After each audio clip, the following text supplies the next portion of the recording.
फैसले हो मकसद हो। सर खान साहब को फ़ायदा मिलेगा इस फैसले से? देखिए खान साहब को नहीं, हम जो है तो मुल्क को देखते हैं, हम जो है तो मुल्क को देखते हैं कि मुल्क को क्या फ़ायदा हुआ, अवाम को क्या फ़ायदा हुआ।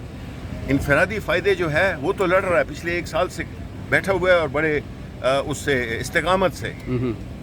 नुकसान मुल्क का है, वसाइल मुल्क के हैं, जी जी असासे मुल्क के हैं, जी जी पाकिस्तानी अवाम के हैं। जी जी अगर उनको आप लूटने की एक वो दे दें, एक रास्ता दे दें, जी, तो जी। फिर इस मुल्क में बचेगा क्या?